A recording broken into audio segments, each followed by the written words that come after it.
Hey everybody, this is Julio of Echale Porras Productions, and today we're going to be showing you guys how to make a quick and simple pesto sauce.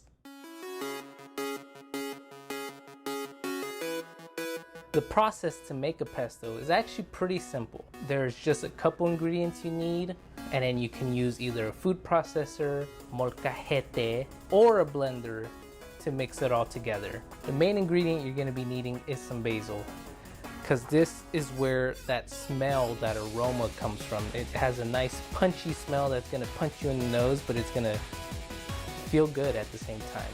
I usually do some fresh basil and then augment it with some dry basil just to get that variety. You're going to need some Parmesan cheese. Here we have some shaved Parmesan. If you have the powdered, that works just as well. If you have the actual block, you just need to grate that down a bit, but any type of Parmesan works. You're gonna need some good olive oil, or really any kind of oil, as long as it's an olive oil or a neutral tasting oil. I've done it with a canola oil before, and it turned out just fine. If you can't get an olive oil, get a neutral tasting oil like canola. Another main ingredient pesto is garlic. So here we have already minced garlic. If you have fresh garlic cloves, that works. Garlic paste, that works. Basically, any way to get garlic in there, probably even if all else fails, a garlic powder. Sure, work with what you got. Just make sure you got some garlic in there. And then to add some punch to it, some red pepper flakes. Now, normally in a traditional pesto, you would have some kind of nut like pine nuts, macadamia, walnuts, some cashews. Just any kind of nut, but it's not necessary. It just adds some textural difference when you're eating it. My lovely wife is allergic to nuts, and really, I haven't tasted a difference between a pesto I've made with and without nuts. In addition to basil, what a lot of more modern restaurants have been doing is they add some spinach, or they do some kale, so it's a spinach pesto or a kale pesto.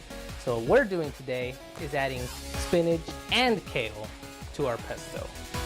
Why? Because we bought these big ass bags, and if we don't use them, they'll go bad.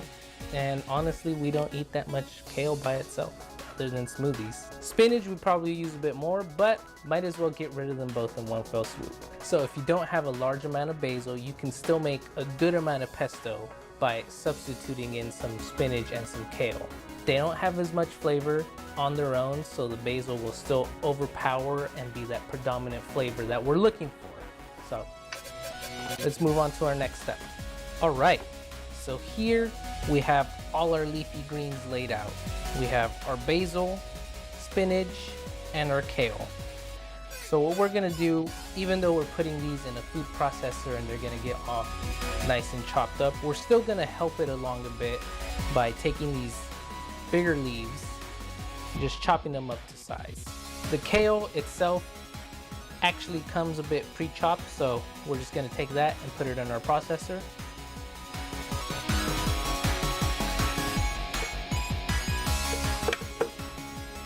So now what we're left with is our basil and our spinach.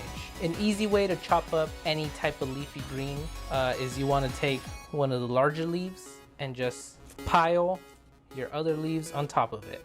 And I think we've gone over this before in our spinach artichoke dip video, which you can check out. Then what you're gonna do is you're gonna roll this up, get your knife, and start slicing out your ribbons. Easy peasy, lemon squeezy. That's just gonna help your blender, your food processor, your whatever you're using. It's just gonna help the process go a lot smoother.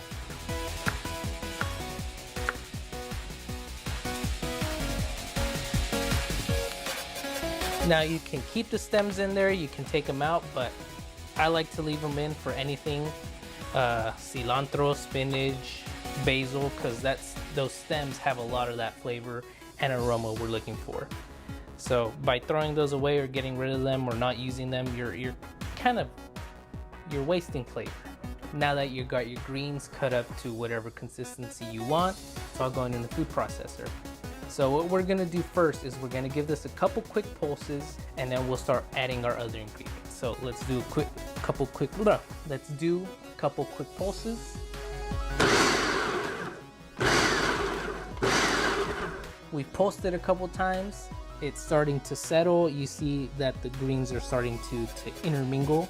So now we're gonna add our garlic. For our recipe, we're gonna go with 2 tablespoons of garlic because we like garlic. This is a large amount of greens and it's gonna hopefully be a good amount of pesto. So we're gonna put enough garlic to sustain it. We're also gonna go with a tablespoon of crushed red peppers. We're also gonna add 2 teaspoons of garlic salt.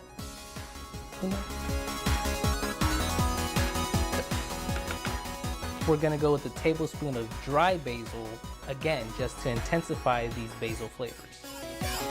And then we're gonna go with a 1/2 cup of our shaved Parmesan. Get that in. All that in there. We're gonna get our lid.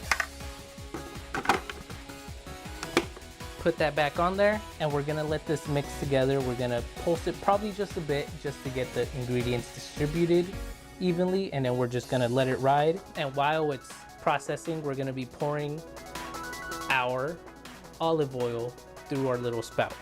We'll probably go for a 1/4 cup to begin with, and then we'll see how our consistency is from there. Let's start this thing up. Let's pulse it a bit. And now let's let it go.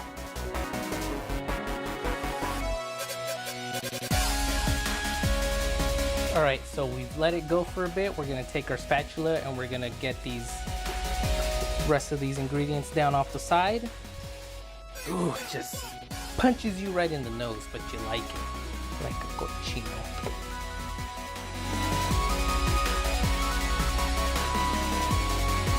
All right, look at that, sexy. Look at that, you can still see the red pepper flake. The greens, all the greens have kind of mixed together, but you still get that nice, powerful basil smell. You can still see the red pepper flake, you can see the Parmesan, and the aroma is just awesome. Like I said, you can't notice that there's any spinach or kale in there, and really, you'd probably never be able to tell. Let's give it a small taste. I can't wait to use this throughout the week. You can make some nice pesto pasta with this, which I believe we've already done for our Tuscan chicken and our chicken Parmesan episodes. You can check those both out. We started with a 1/4 cup of oil, and we did add about another 1/4 cup or so about a 1/2 cup in total to get this consistency. And what you're gonna do now is take this, put it in a container, and put it in the refrigerator, at least overnight, until you actually use it in a dish, because you're gonna let all those flavors just intensify and meld and mature in there.